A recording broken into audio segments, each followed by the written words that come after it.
если вот описать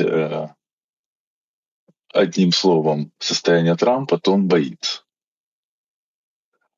А другим не опишешь. Потому что, смотрите, Зеленский уже что только не сделал. Он уже плюнул и растер Трампу в лицо, да. Он приехал в Белый дом, устроил скандал, был выгнан. После этого дал интервью оппозиционным СМИ, где просто там издевался над Трампом, на американскую аудиторию, говорил о том, что он повторяет кремлевские нарративы и всячески там его принижал. Выступал, давал характеристики Уиткова. Есть Илону Маску. Ну, в общем-то, многократно выступал в пику Трампу, причем на американскую аудиторию. Его крутили, демократы крутят в прайм-тайм, многочисленные повторы и так далее. И Трамп встречается с ним в Ватикане, пожимает ему руку, общается с ним, подписывает с ним сделку. Но это вообще унижение. Почему Трамп себя так ведет? Потому что боится. Почему он боится? Потому что у него не такая хорошая ситуация. Формально, да, Трамп взял Конгресс, Сенат, с удивительным результатом выиграл выборы в Соединенных Штатах. Но фактически миром политики правят СМИ. И здесь 9/10 СМИ в мире принадлежат врагам Трампа. А среди республиканцев у него большинство. Но если взять тех республиканцев, которые его на дух не переносят, и сложить с демократами, то будет большинство его врагов. То, что так ведет себя Европа по отношению к Трампу, то, что себя ведет так Зеленский по отношению к Трампу, показывает, что они его не боятся.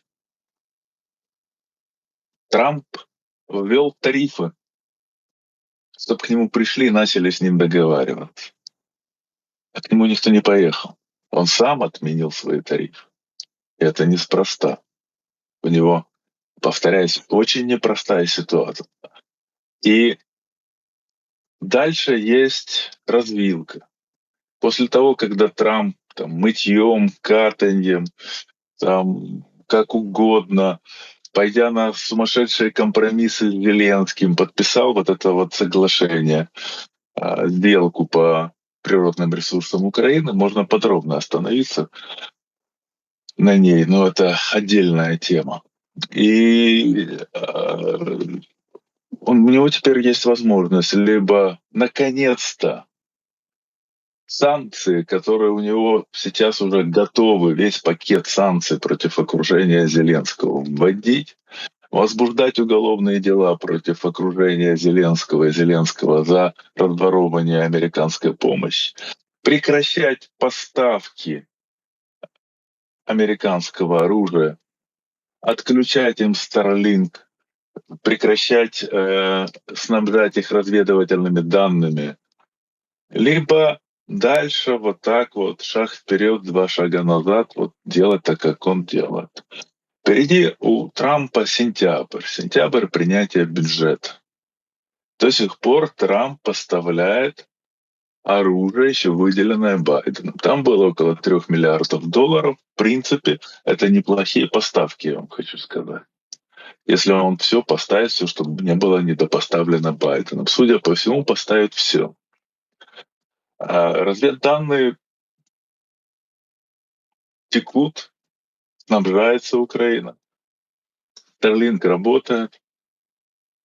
Мы видим, что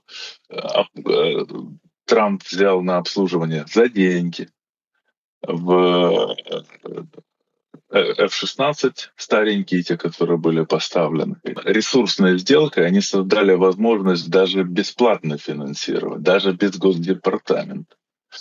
Ну, то есть Госдепартамент выделяет средства, но Трамп может говорить гордо о том, что это Байден бесплатно поставлял, а мы заберем ресурсами Украины, у нас есть ресурсная сделка.